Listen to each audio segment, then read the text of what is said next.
This podcast is not sponsored by Maybelline. Maybe she's born with it. Maybe it's Maybelline. Welcome back to What is Judaism? I'm the average rabbi. I'm Joe. Hello, Rabbi. How you doing? I'm doing fantastic. It's great to be back. It's great to have you here. Thank you. I'm glad to be back. How are you doing, Joe? I'm doing extremely well. I listened to our podcast that we recorded. Obviously, I was here for it when it was recorded as well. But going through it a second time was, I don't really even have words for how it affected me. It was profound. It helped me a lot to know that I have a purpose. I didn't question whether or not there was a God, but to feel like I understand a bit more of what my purpose is and the purpose of creation. I feel more of a sense of obligation to myself and to the world around me, but also more of a sense of peace that I'm on the right path. I've been in a pretty good mood all week. Now, it's not a magic bullet. I don't expect to just be in ecstasy forever. But, man, that was some good stuff. Yeah, having this clarity is the first step to the approach in life. These things, we shouldn't take it for granted. We hear it once, we learn it, and it makes sense, and we internalize it, and then we move on, and we think, I've dealt with this subject already. Now I have that clarity, and I'm going to study other topics, and we leave this by the wayside. But the truth is that every time we review this, and for me, every time I review it, it further reinforces the basic principles of why we exist, and it gives us the motivation to continue the work that we're doing. And so it affected you like that. It affected me like that also, maybe to a lesser degree, having heard it so many times. But yeah, we need to constantly review this material. I'm really glad that we're recording it. It'll be easy to go back to it.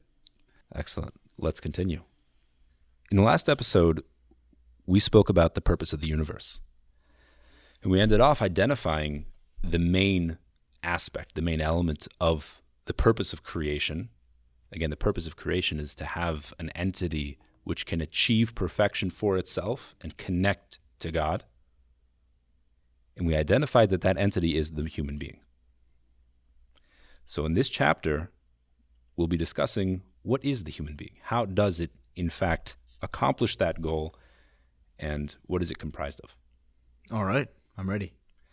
Let's go. Number 1. Kvar zocharnu, heyos ha'adam oisa habriya, hanivris lidabek bo yizbarach shemai, vehi hamutelis bein hashlemus, ve'achesvernis, ve'achalis beyoda liknos hashlemus. Once we have established that the human being is that creation that was made to connect to God, and it's placed in the balance equally between perfection and deficiency, and it possesses the ability to acquire perfection. However, this must be done with the free will of man. Because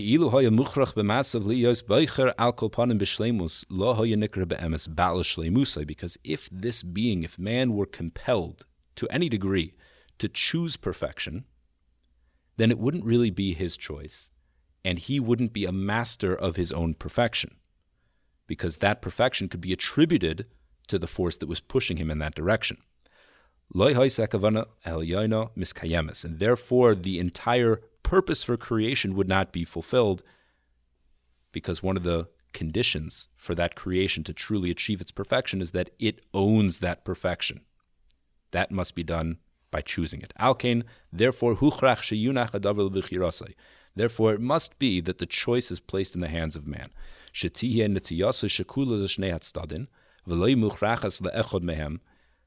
That this being is placed in the balance of both sides and is not forced to either one side. And it has the power of free will to choose which direction to go. And it possesses the ability to acquire either one for itself, either the perfection or to further delve into the depths of deficiency. Al kain, therefore, nivra ha'adam b'yetzer tov v'yetzer ra. Therefore, man was created with two inherent inclinations, meaning man isn't just this neutral being that sees options in front of it. Man himself is composed of forces that are drawing him either towards perfection or towards evil. He's composed of both of them. And he has the choice to push himself in whichever direction he chooses. Well, this is interesting because it doesn't normally feel like we have an even amount of inclination toward good and bad things. It sometimes feels like we might have more to one side or the other. And it seems like you're suggesting that if there were, it sounds like you're saying that we are in fact neutral between those things. Is that how you feel, Joe? I mean, maybe God messed up with you. Am I broken? No, you're not broken. You're raising a good point, and we're going to address this later on. And I want you to hold on to that. Okay. So we'll get there, and when we get there, we'll come back to this question and raise it again. But thank you for bringing that up. Number 2. V'ulam. However, in order for this to truly be accomplished, gazra ha'chachma ha'elyona shehiya adam murkav mishnei hafachim. God decreed that in order for this structure to work, man must be created from two opposite entities. Dahainu, meaning minishama sichlis v'zaka v'guf artzii v'achur, from a soul which is pure and spiritual, and he uses the word intellectual, which is interesting, and a body which is physical, earthly, and murky and opaque. It sounds like you're mentioning those things in the last chapter that we said are of perfection and are of deficiency. Exactly. That man is created from these two entities. Well, let's continue. Shekol echod mehem yate bateva l'tzido, that each one of these two entities, respectively, is pushing itself, is being drawn towards its respective nature. Dahainu, which means to say, haguf l'chamrius, the body is drawn towards physicality, earthliness, v'hanasham l'sichlius, and the soul is being drawn upward toward its nature, which is spirituality. In other words, goodness, as opposed to, let's call it evil. That's a good word for it. I'm not sure, but it's all we have.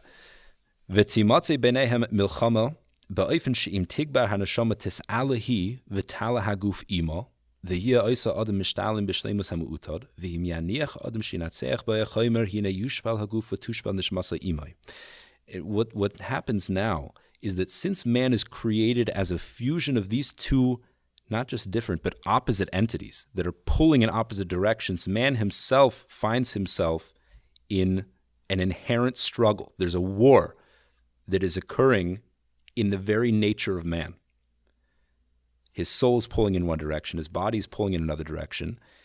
But what also happens is that since there is this war, there's a battlefront, and that line where the battlefront is always shifting, which means to say that if the soul would win a battle, he chooses the soul and uplifts the soul, chooses to identify in that direction, it pulls the body up together with him because he really is just one entity. And conversely, if he allows himself, and I want to make this point here because this is very important, he, in this book, the Ramchal changes the language.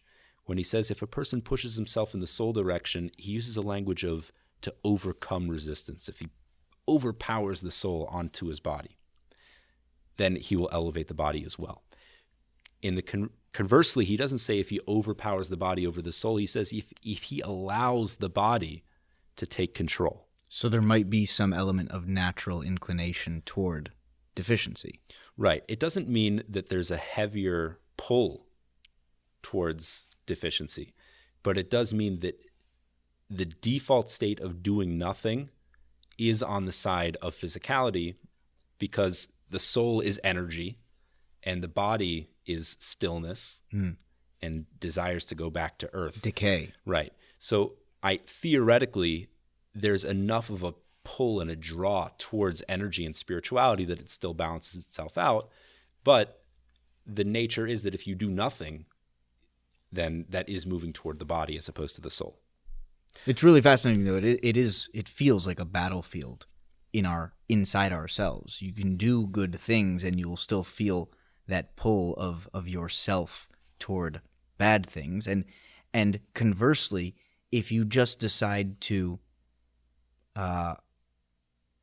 succumb to all the bad thoughts and impulses you have, you wouldn't be satisfied with that either. You can't just give in and then, live a life of luxury having given up your morals. You still feel the draw toward the other side, toward goodness. Right. We have an inherent desire for meaning. And anyone who, like you said, anyone who has spent significant period of time just indulging in their physicality wakes up in the morning and finds that it's all meaningless. And people aren't content with that. We have a natural desire to nourish our soul. So this internal conflict, this was brought up by Sigmund Freud himself. He developed as if, he created this whole new system. He was Jewish, by the way, did not have a Torah education, at least to my knowledge. This model that maybe many of our listeners are familiar with, the id, the ego, and the superego, where the id represents that sort of animalistic desire, those cravings. That would be the side of the body that we're talking about now. The Yetzer Hara, the inclination towards physicality and, again, quote unquote, evil. And then there's, on the other extreme, is the superego, which is this, the conscience, our set of values that are pushing us in a moralistic direction. And then there's what we have in between, which is the conscious state of the ego that we decide to either indulge in the id or choose the side of the superego. So if that's a framework that people are familiar with, that can help. That is very visualize this. So I exist at the cross section between the id and the superego, and so I get to choose which one of those I want to pursue. Right. It really begs the question: who are you? This is in fact, I did a podcast with Dan Coleman once on this topic.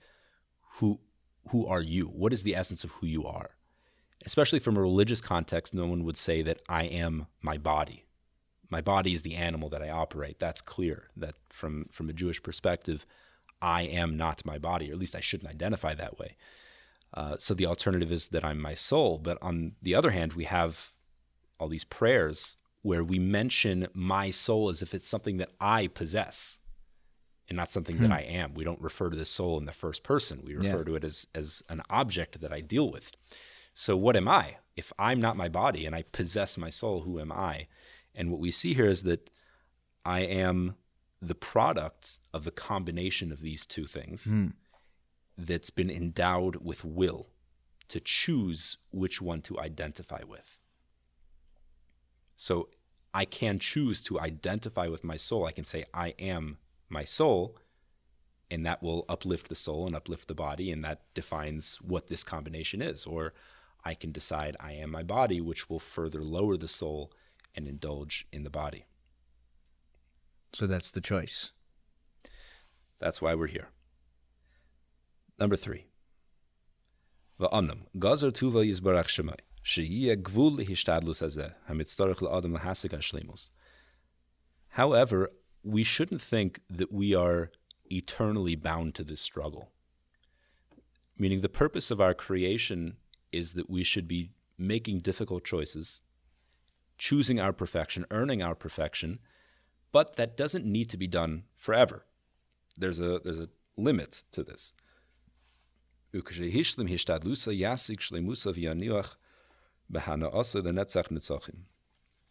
we've completed our work, let's say, the work of choosing the soul over the body, there is a completion to that. When we finish it, we can then experience the benefit of that and experience the fruit of our labor. Alkein, therefore, Hashem created 2 different time periods. Echod zman ha'avodah ve'echod zman kibul haschar. One time period is the time for working, the effort that we exert in this world in order to choose the body over the soul. And the other time period is purely to just experience the result of the work that we've done. Okay, so he's referring to this world and another. Right. Not going to work versus enjoying your time off and having a vacation here and there. Exactly. When he says a time period for work, he doesn't mean going to your job. Okay. He means the spiritual work that we do with our life. So there's this time period that we're engaging in this internal battle of spirituality and physicality, and there's a time period where that battle will be done. We'll no longer have to fight, and we can just experience the results. Some of us take things way too literally, so thank you for the clarification. Glad you spoke it out. Good. V'ulam, however, midas hatayv meruba, however, goodness always wins, meaning it's much more unpleasant to be in the battle, much more pleasant to enjoy the fruits of your labor. So which one is longer? Which time period is longer? The time period for working is set and limited. We have a certain lifespan. During our life, we're charged with making these choices and doing this work. However, the time for receiving the reward is endless. There will be, I hesitate to use the word eternal because that implies that there's no beginning as well, but there will be a start time where we'll start to experience what we've done, but it will just continue indefinitely. Number 4. V'ulam, kafi hischalev zmanoi, kach roishi hischalev matzovoi ushar mikrov.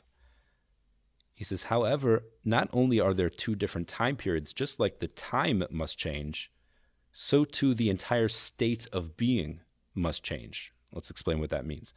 Ki kol zman heishtadlus. In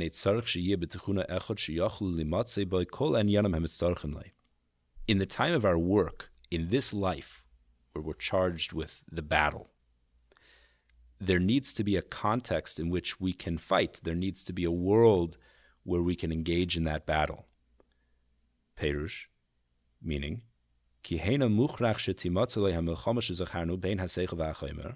the battle needs to occur.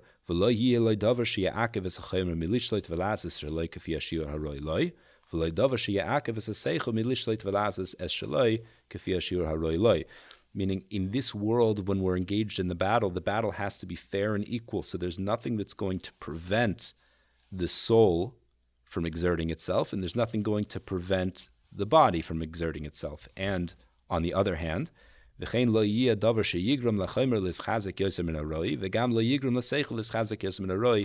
like there's nothing unfairly preventing each side from exerting its influence, there's also nothing unfairly assisting its influence as well, meaning they're both in perfect balance so that we can have a fair choice between the two, and therefore that choice will be attributed only to us and not to any unfair advantage of an influence.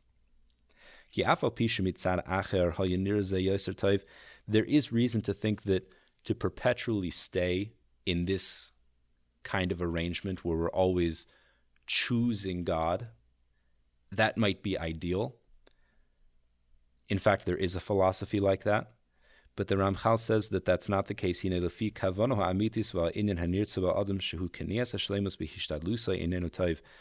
ultimate goal that a person should acquire perfection for themselves, in order for the ultimate goal to be accomplished, there needs to be a time where the battle's done, where a person's no longer fighting and they can just experience their perfection. So Jews don't believe in the infinite battle in Valhalla? Maybe that's what the Ramchal was referring to in this philosophy that would consider that an ideal situation. Maybe he's talking about Valhalla. He says, no, interesting. You shouldn't think that it's Valhalla. Yeah. Ubizman kibul schar. But in the time for the receiving of the reward, there needs to be an opposite situation.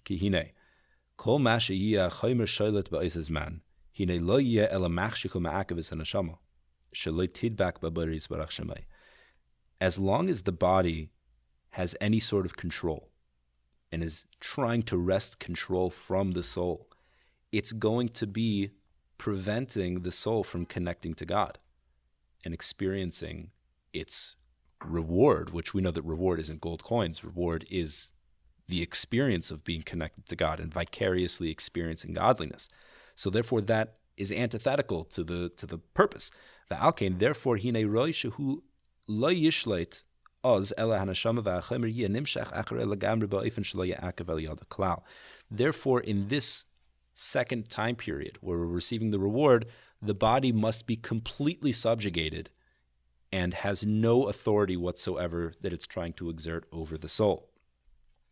Va'amnam alkein nivru shnei olamos. Therefore, two completely different worlds were created. Olam hazeh, this world, which is the world of work, va'olam haba, and the world to come. Olam hazeh, hamakam va'chukim hativim shalayhem, ma'asheroi la'adam azman ha'ishtadlus, va'olam haba, hamakam va'chukim shalayhem, ma'asheroi bizman kibul haschar. Olam hazeh, this world is the place that's prepared for us to do all of the work that we need to do, and olam haba, the world to come, is the place where we can receive that reward. So if the body is of deficiency, and if we're saying it's going to be completely subjugated to the will of the soul in Olam Haba, yes, what is the body needed for there? Oh, that's a great question. Why do you still need the body when the soul can just experience its godliness? Well, think about it like this. The soul on its own couldn't have done anything and could not have earned its reward. There's an interesting analogy that's given in the Talmud.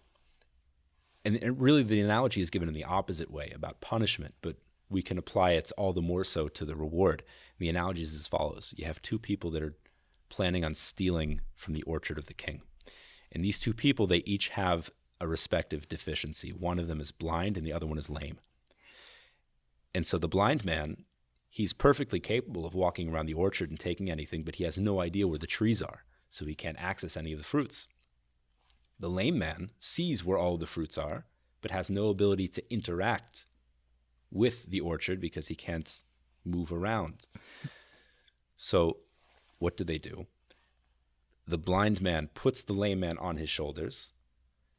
The lame man with the vision directs the blind man, and the blind man can interact with the orchard and take all the fruits. And together they steal the fruits of the Sounds like orchard. that Richard Pryor movie. See no evil, hear no evil. Except there's a blind man and a deaf man in that one. But Unfortunately, I'm not familiar. Or maybe fortunately, I'm not familiar. I don't know. it's a classic. What's the lesson? The lesson is the king comes to punish these two people for stealing the fruits. And he first comes to the blind man and he says, "Time for your punishment. You stole my fruits." And the blind man, in his defense, he says, "How can you punish me? I could not possibly have taken anything myself because I can't see where any of the fruits are. If anything, you should punish that man over there. He was the one who showed me where all the fruits were. I'm useless on my own." He says, "Oh, good argument." So he goes to the lame man. He says, "Time for your punishment." The lame man gives a very similar argument. He says, "How could you punish me? I'm lame. I have no way of interacting. I wouldn't be able to take any of the fruits on my own either." So the king scratches his beard, thinking what to do, and he comes with a solution. Picks up the lame man, puts him on the blind man's shoulders, and beats them both together. The lesson is, it's true. Each one has a good argument. They're each useless on their own. But together they form a new entity. Together they form something which is capable of receiving punishment and also receiving the reward. The soul on its own is purely a spiritual entity. It's magnetically and naturally drawn towards spirituality. The whole purpose of creation was to have an entity that chooses goodness, not that's just magnetically and naturally drawn to it. And so the soul itself isn't deserving of reward. But you, the human being who is the combination of the soul and the body, is deserving of the reward. The body also deserves some of the reward. Yes, exactly. So the body and the soul together form this new entity, which is you. Wow. Okay, let's continue. Number 5. Something else we need to know. And this is addressing a previous question that you brought up. We'll come back to that now.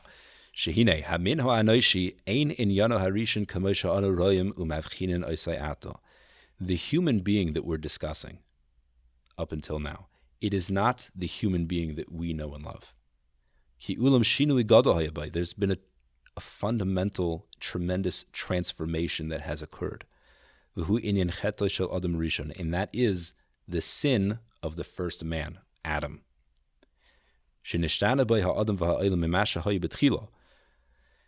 We might think from an uneducated perspective that the whole story of Adam sinning in the garden was he did something wrong and then got a punishment. But it's much more than that.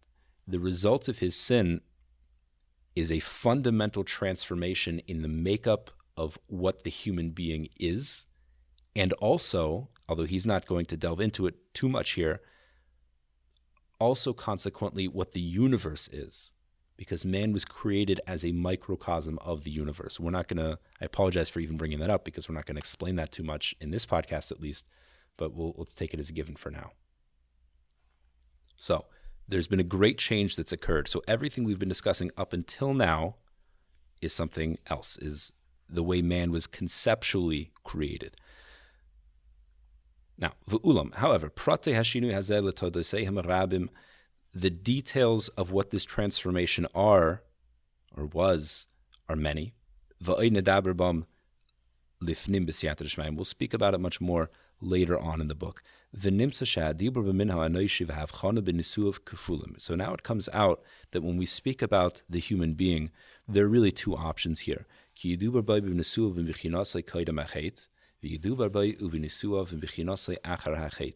could be speaking about the human being before the sin, or we could be speaking about what a human being is after the sin. Like we'll explain further.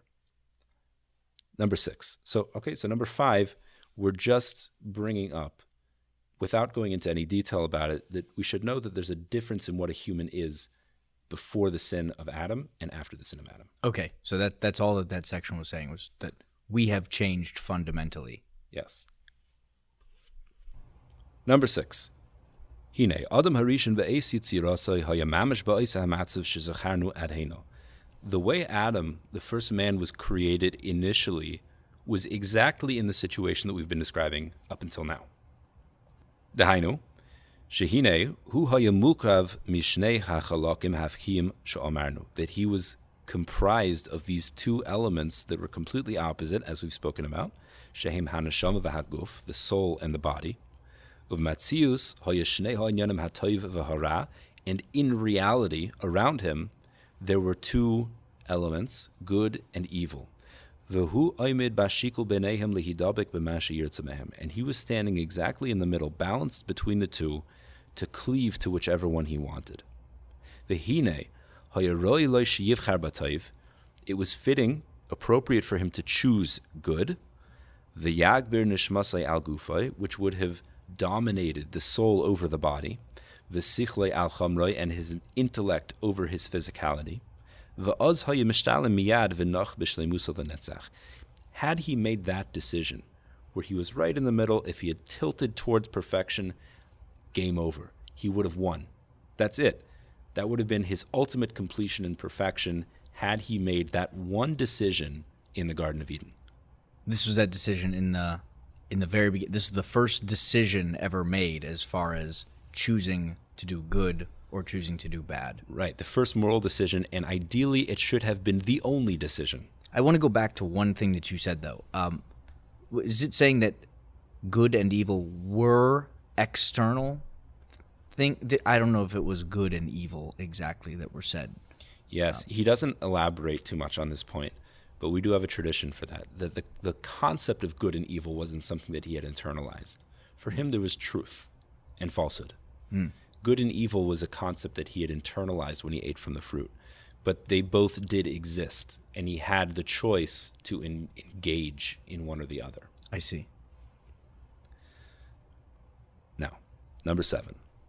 V'tzarich sheteda, she'afal pi she'ein anu margishin laneshama baguf pu'ula acheres zula sachius v'haskala.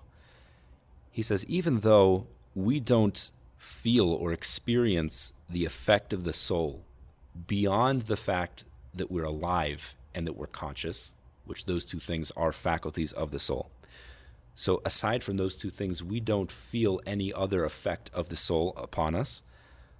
Hine be'emes yesh ba bechuka shetizachik etzem haguf v'chamroi v'ta'aleu ilui achar ilui. However, part of the nature of the soul is that it has the capacity to purify the body, whatever its vessel is, and to elevate it one stage after the next, ad sheyeroi lehislavos imo behano b'shleimus, to the point where it can be a completely subsidiary vessel for it to experience pure godliness.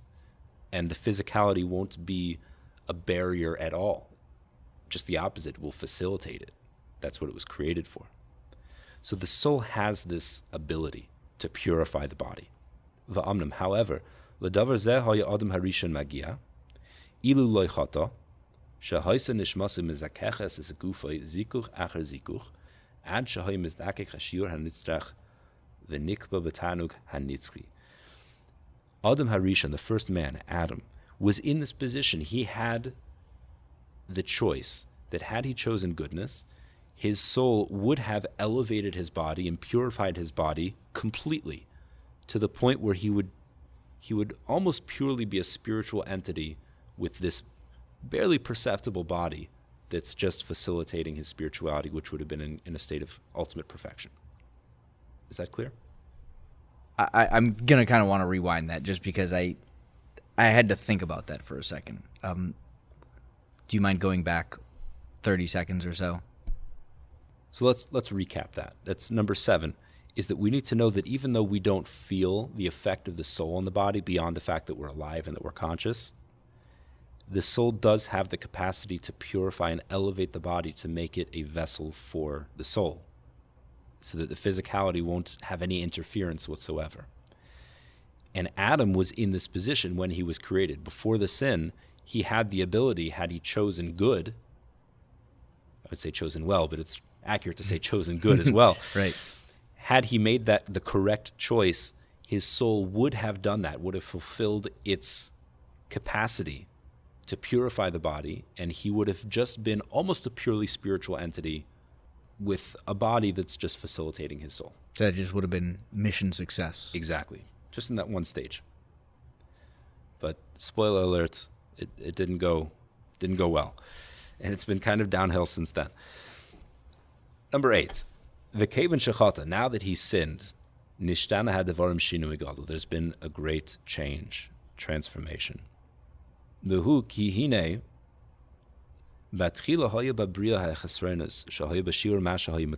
originally, within the world, there was a certain amount of deficiency, the maximum deficiency that was just barely necessary in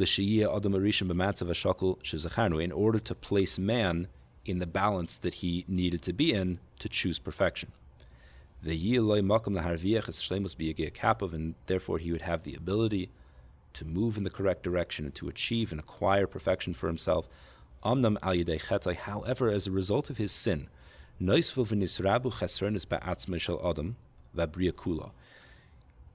a result of his sin, he increased and multiplied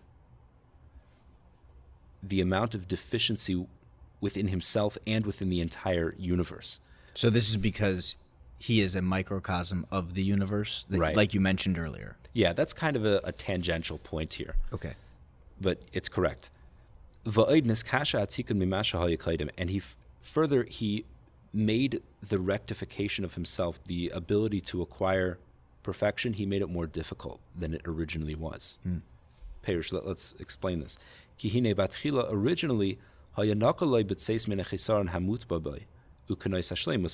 it was relatively easy for him to eliminate his deficiency and to move toward and acquire perfection. Because this is what Hashem originally intended. It shouldn't be a vastly difficult experience. It was just, here's an opportunity, choose good, and then it's over. And it was maybe it was a simple choice. It's hard for us to put ourselves, it's impossible for us to put ourselves in that position. But what we're seeing here is that it was relatively easy to acquire perfection. The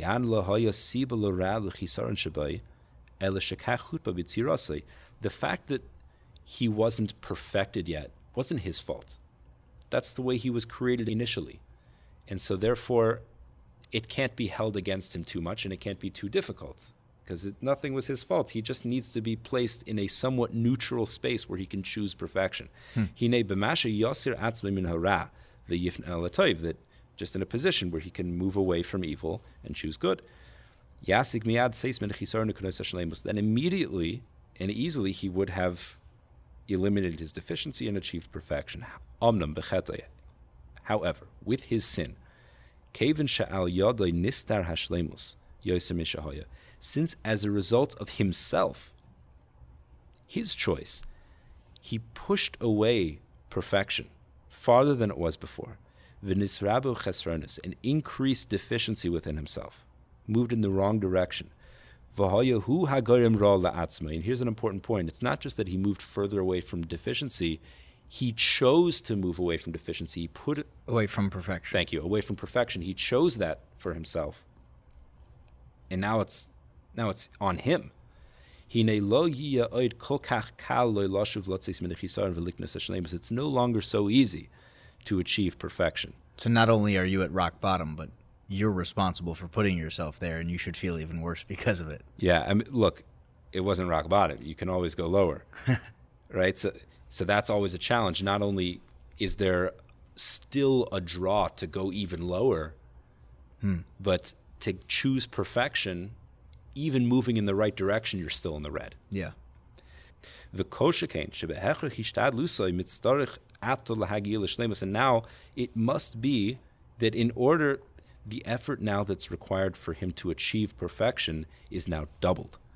He needs to first restore the state of things before he destroyed it, and rectify not only himself but the world with him. And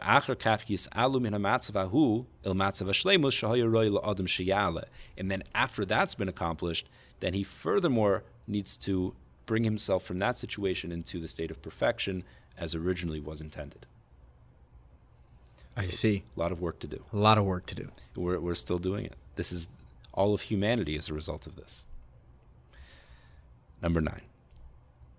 V'ulam milvad koze gazra midas dina yisbarach shemai shelo yuchlu lo ya'adam v'lo ya'olam me'ato hagia el hashleimus oidem batzura shenis kalkula. This is a very important point we're going to speak at now.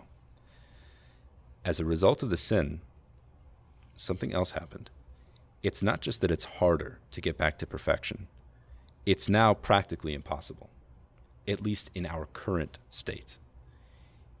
In man's current state of degradation, having been infected by the ra, or we've been calling evil, that he ingested, that became part of who he is now incapable of receiving the ultimate reward of being connected to God, in so much as that he is still comprised of evil. Does that make sense? Yeah, he has that within him. So, I think that makes sense. He can't fully cleave to God and be connected to God if part of his essential makeup. Well, so is it then impossible? It's impossible in his current state. So, ela rather yitztarich lehem behechrech avor ma'avar hahefsid dahainu hamav sela adam. So, therefore, he needs to go through a process of breaking down, which we call death. And there also needs to be a breakdown and a decay of everything else that's been infected, which is the entire universe. So this is why death was given to man. If you note in the Genesis narrative, after he sinned, and God says, now I'm going to banish Adam from the garden, lest he eat from the tree of life. From the tree of life. Well, why is God so cruel? This is vengeance that he's taking out on Adam? I mean, what? Well, I can tell you, as someone who pursued the Bible first as an atheist, the scholarly interpretation of that is God was jealous, or God was afraid of his own tendency toward becoming jealous. It was the idea that now Adam has the knowledge of good and evil. So if he were to eat from the tree of life, he would be just like me. and there can't be two gods, so I have to banish him. That's the secular interpretation Right. of what happened there. Sounds And it like- sounds much less believable than this one. Right. It makes a very petty God, doesn't it? Yeah. So what's really happening here is that for man's benefit, God says, lest he eat from the tree of life and live forever. That's the end of the sentence, right? And live forever. This would be detrimental to man. If he would be perpetually and eternally in a state of deficiency because he's ingested this evil, he won't be able to achieve his ultimate purpose of being connected to God in the maximum way. Wow. So therefore, for his benefit, he is exiled from the garden It's for his benefit. in order that he can die, to break down, to separate the soul from the body. And then, next stage, we haven't gotten there yet. V'loi tuchal haneshama lezakech haguf, ela acher shetetze mimenu techilo v'yomus haguf v'yu pased. The soul cannot purify the body fully until first it undergoes a process of leaving the body, separating, and the body can be allowed to decay and break down. The oz yachzor v'yibana binyan chadash, and then the proverbial building can be rebuilt, meaning the body will be reconstructed. V'tikanos by haneshama u'diskachehu, and then the neshama will re-enter the body and then is able to purify it completely. V'chein ha'olam kula yischarev mitzurasa shel ata, and so too the entire universe, all of creation, will need to break down. I guess if you want to say it in more colloquial terms, an apocalypse. V'yashu v'yikanis b'tzura acheres ru'yu l'shleimus, and the world will be rebuilt in a proper and fitting way that it can be a context for perfection. Because right now it's in a state of distortion. The alkane, therefore, nigzar ala adam shiyamus, therefore it was decreed upon man that he should die. V'yachzor v'yiyeh, and he will return and be again. V'hu inin tchias amesim, and this is what we refer to as the resurrection of the dead. This is a fundamental principle of Jewish belief. Ve'al ha'olam sheyechrav, and this world, the universe that was destroyed, also v'yachzor v'yichudash, will return and be renewed.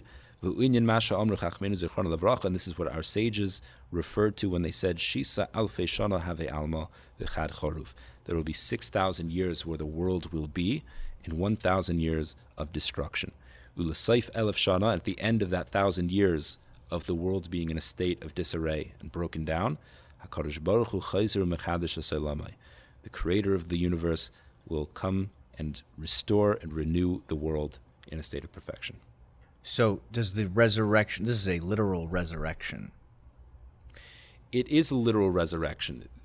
The concept of the resurrection is that the potential that God created in the world and the purpose of creation won't be lost. So that's the fundamental concept. But yes, there will literally be a resurrection of a body being reconstructed and the soul re-entering the body. People will literally come back to life as well. You can't see me, but I'm nodding my head. Okay. Number 10. V'hine, lefi shorish zeh, zman hagmul ha'amiti dahainu zman kibul haschar shezechanu l'malam kaimai, hu acher hatchia, ba'olam sheyes chadish.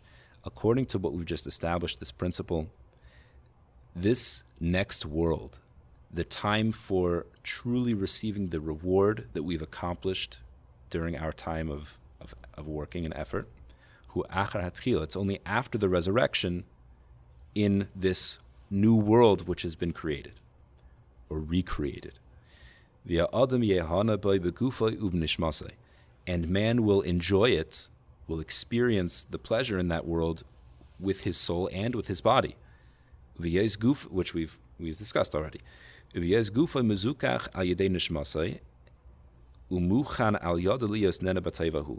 the body at that point will again be purified by the soul and prepared for it just purely as a vessel with no interference whatsoever. However, don't think that all human beings will be the same. There will be differences between people, each according to what they've done with their lives. Completely proportionate to the effort that they exerted within this world, in their lifetime. To that degree, they will experience their connection to God in the next world and will be on different levels.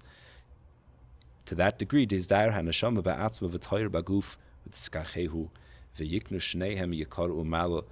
degree, the soul will be able to shed light through the body, purify it, and they can both acquire their perfection, the body and the soul together. And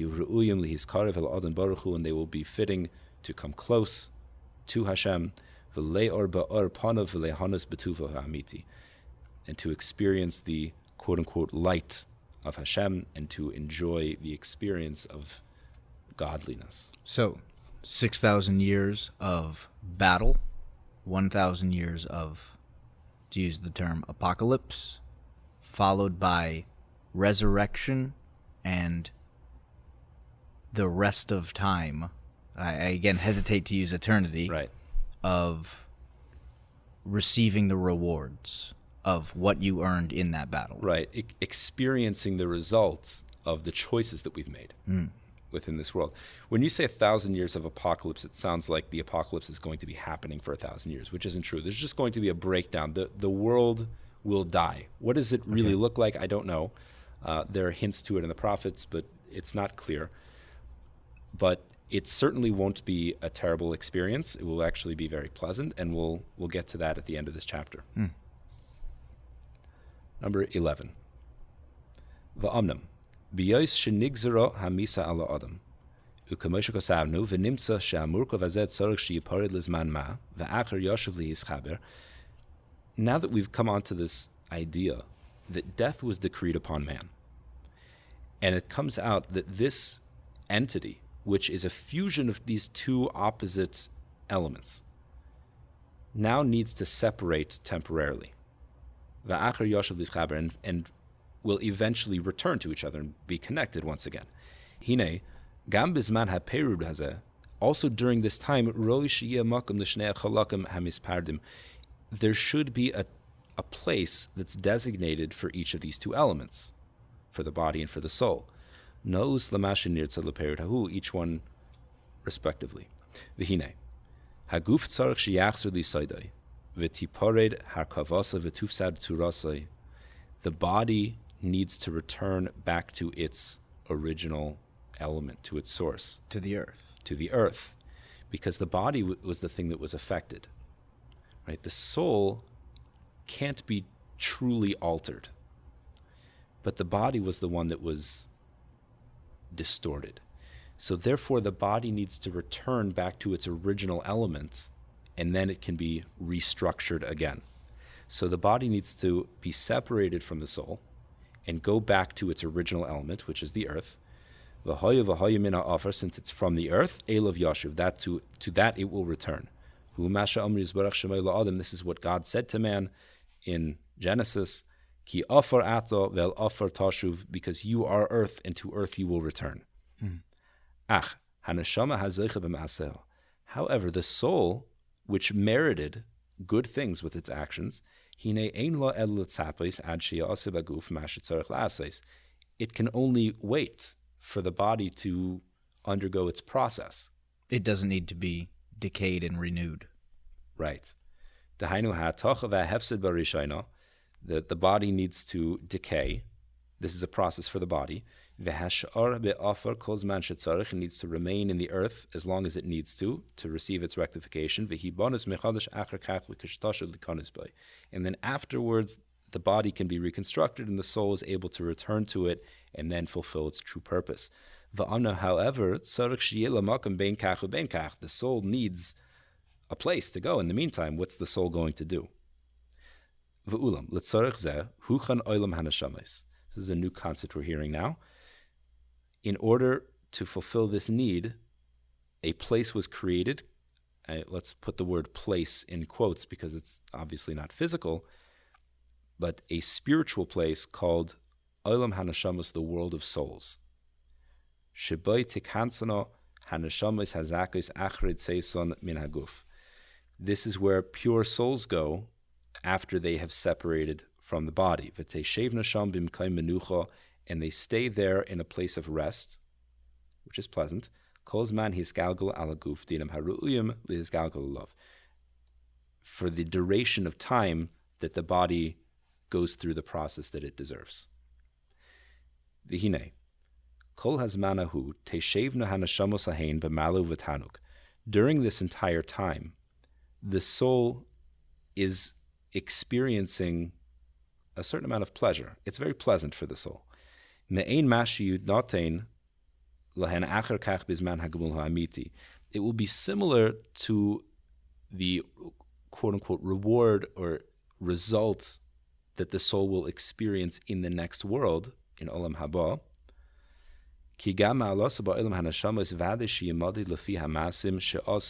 Because also the soul's experience in the world of souls will also be measured according to its actions in the world. Just like a sneak peek. Something like that. It's all consequential, right? It really is the consequence of the soul's actions because it is experiencing what it underwent. But so you say that this is going to be pleasant. So it sounds like all of the results are pleasant, almost regardless of what the body-soul combination did during the battle. To a certain degree, there are purification processes, which we're not there yet. Okay. But generally speaking, the soul which is pure is in its waiting room in order to... But this is not like the dentist's waiting room. This is like a nice waiting room. It's a very nice waiting room. Right. It's very pleasant. Yeah, inconceivable for us in this world. However,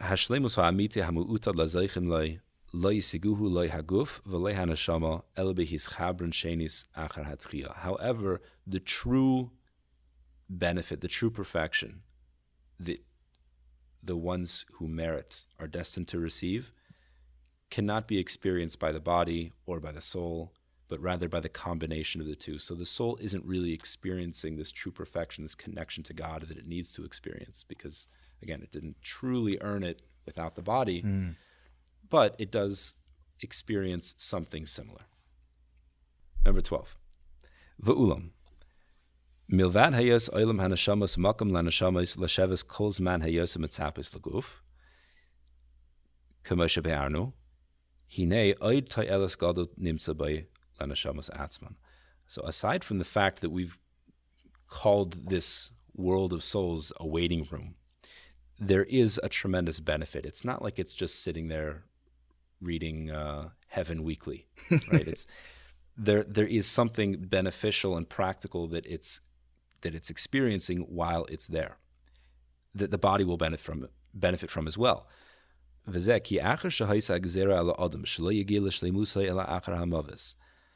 Once there's been this decree that man can only achieve his perfection after death,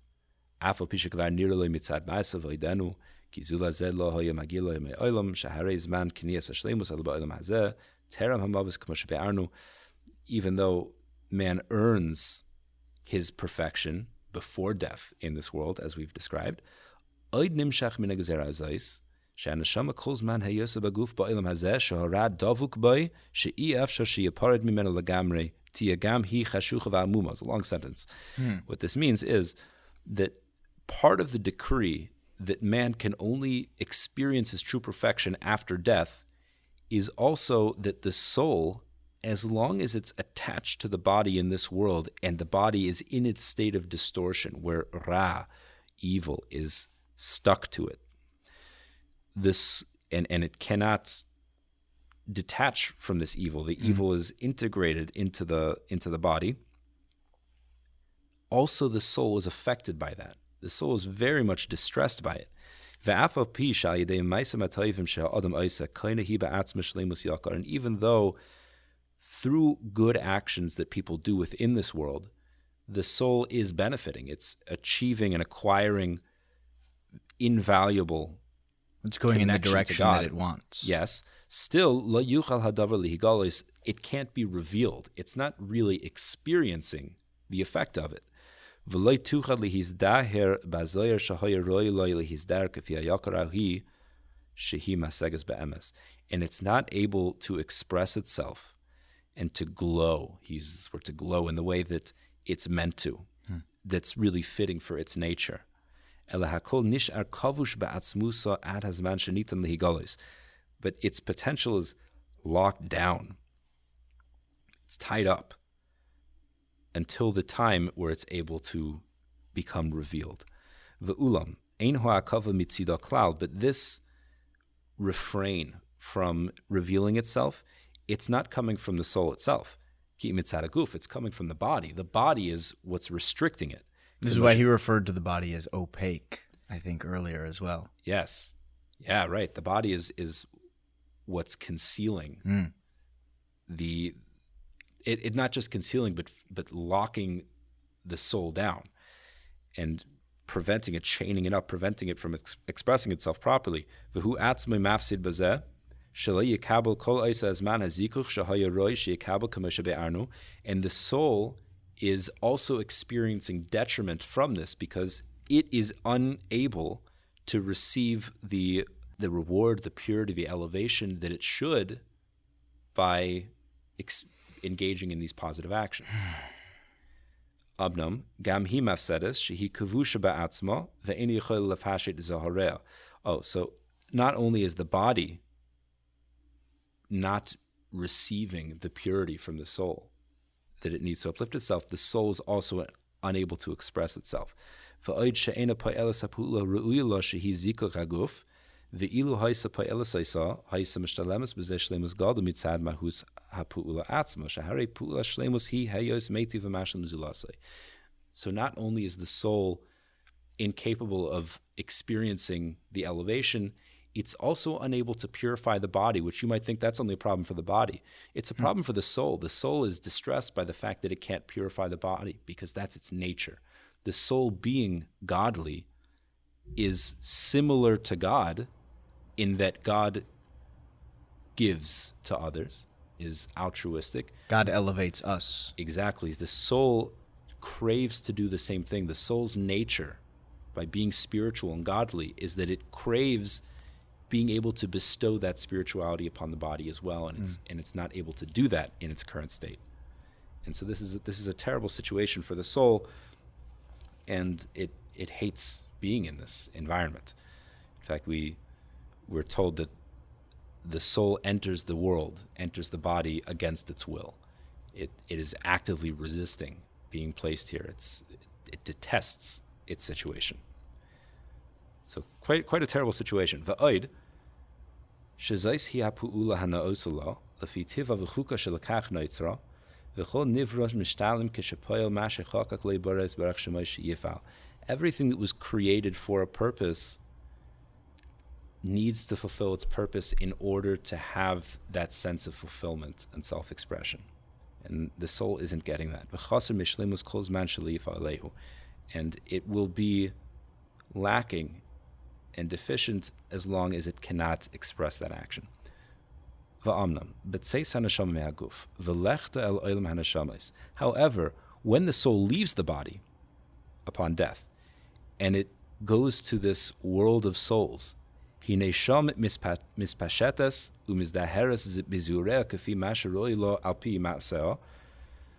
soul goes there, it's able to spread out, throw off the chains, and finally just be itself without being locked down, without suffocating in this world. And it's able to recuperate. As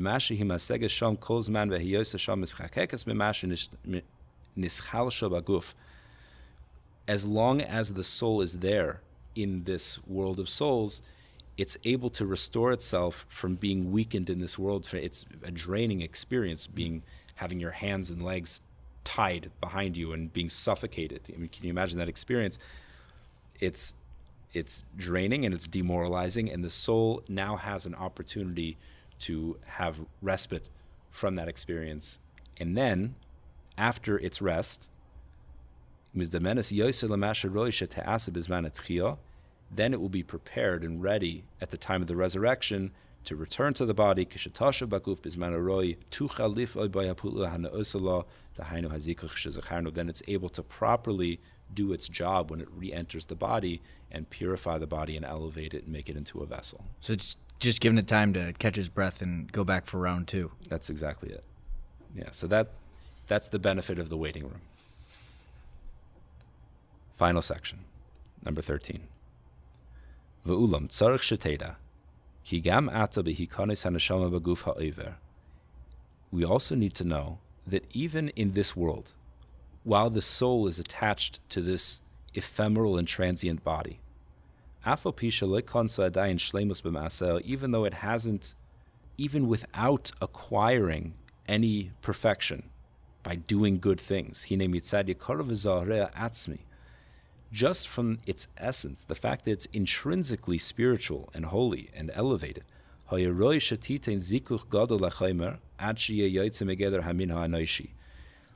the soul really should have the ability to transform the body to the point where we wouldn't even consider the person human, even without doing any good actions. Just the nature of the soul should have that effect on the body. Amnam gezeirasi yizbarach shemai kayveshes isa uma'alemes kaychel ma'atas zahara. However, Hashem restricts the soul's ability to do that while it's in this world. So that it can't naturally affect the body in this way and transform and elevate it. So he's saying, is this saying that God is intentionally restricting this? So basically the soul would be able to overpower the body. Naturally, it has the ability to do that. Okay, and so God is just limiting its capacity. He's giving it a handicap, basically. Yes. So that it can't do that, so that it's more of an even match. Yes, there's an imposed handicap on the soul in this world. Avol. However, Teshiv Shama Lutab La'atzma, Va'isa Ashir HaMitzarech, Lefi Kavan Elyoina, even though it's capable of purifying the body, it rests in a constrained and latent form to the degree that it's necessary in order to achieve this balance. And it affects the body only to the degree that God decrees is enough. So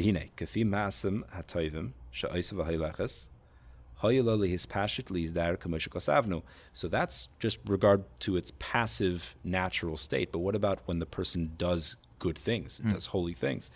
That should also have a tremendously powerful effect that will uplift the body and transform it completely. But that also gets locked down. According to the decree that we mentioned earlier, that can't happen, because then it would be game over with one good action. It can only do that and express itself when it's in the world of souls.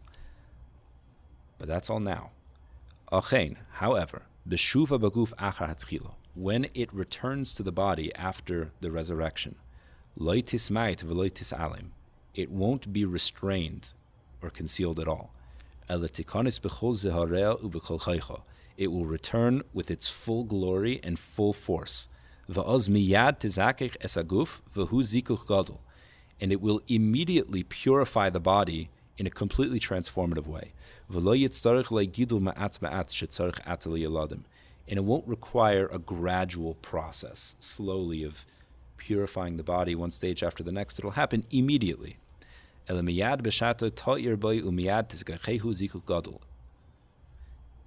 There's an immediate effect. However,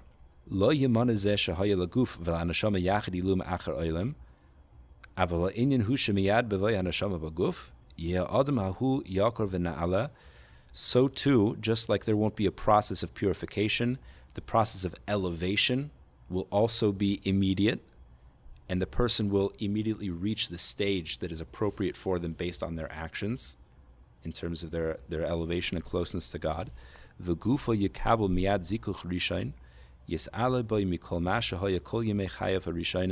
That recreated man will immediately receive this purification and elevation beyond anything that he's experienced in his previous life. And that purification will also be in accordance with his actions that he has done in his life. And the man will be placed at the level that he needs to be, commensurate with what he did in his life. Exactly. And the body and the soul will elevate iluyim kefi masharoi. They will continue upon the trajectory that he established for himself, will continue to grow lefi shehu madregahi, according to his level. Wow. Okay, so there is the time of waiting for the soul, after which comes the resurrection, at which point the soul re-enters the body. Is that fair to say that way? At which point the body and soul together, you, the person, are immediately purified and elevated to the level that you have earned.